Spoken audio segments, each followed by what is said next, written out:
കരിപ്പൂർ സ്വർണം പൊട്ടിക്കൽ കേസിൽ ട്വിസ്റ്റ്. സ്വർണ്ണക്കടത്തുകാരായ മലപ്പുറം മുണ്ടുപറമ്പ് സ്വദേശി മുഹമ്മദ് സൽമാൻ സാലിഹും പരപ്പനങ്ങാട് സ്വദേശി സാദിഖ് പിയും പിടിയിൽ. സ്വർണം പൊട്ടിക്കാൻ കാത്തുനിന്ന 5 സംഘങ്ങളെ വെട്ടിച്ച് സൽമാനും സാദിഖും കള്ളക്കടത്ത് സ്വർണം വീതം വെച്ചെന്നാണ് കണ്ടെത്തൽ. മുഹമ്മദ് സൽമാൻ സാലിഹിനെ കാണാനില്ലെന്ന് കുടുംബം പോലീസിൽ പരാതി നൽകിയിരുന്നു. പിടിയിലായവരിൽ അർജുൻ ആയങ്കയുടെ കൂട്ടാളികളുമുണ്ട്.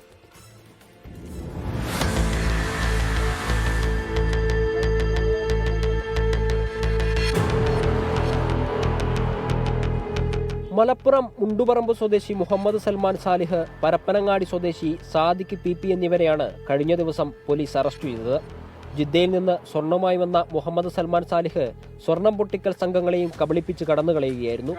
മുഹമ്മദ് സൽമാൻ സാലിഹിനെ കാണാനില്ലെന്ന് കുടുംബം കരിപ്പൂർ സ്റ്റേഷനിൽ പരാതി നൽകിയതിനെ തുടർന്ന് നടത്തിയ അന്വേഷണത്തിലാണ് സൽമാൻ സാലിഹ് സ്വർണവുമായി മുങ്ങിയെന്ന് മനസ്സിലായത്.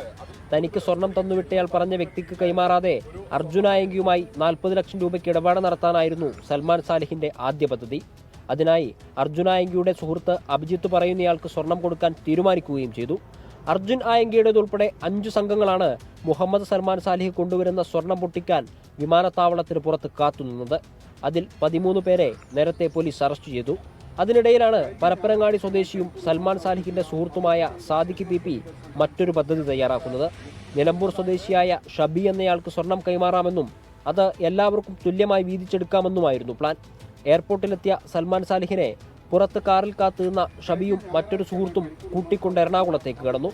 തുടർന്ന് ട്രോളി ബാഗ് കുത്തിപ്പൊളിച്ച് അതിനകത്തുള്ള സ്വർണം പങ്കിട്ടു എന്നാണ് വെളിപ്പെടുത്തൽ. കള്ളക്കടത്ത് സ്വർണം കണ്ടെത്താനുള്ള ശ്രമം തുടരുകയാണെന്നും വരും ദിവസങ്ങളിൽ കൂടുതൽ അറസ്റ്റുണ്ടാകുമെന്നും പോലീസ് അറിയിച്ചു.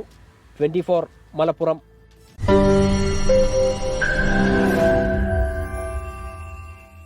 ലോകത്തെവിടെയായാലും ഏത് സമയത്തും 24 വാർത്തകളും ഓഗ്മെന്റഡ് റിയാലിറ്റി പാക്കേജുകളും എക്സ്പ്ലെയിനറുകളും വിശദമായി കാണാൻ ഞങ്ങളുടെ യൂട്യൂബ് ചാനൽ നിങ്ങൾക്ക് സബ്സ്ക്രൈബ് ചെയ്യാം.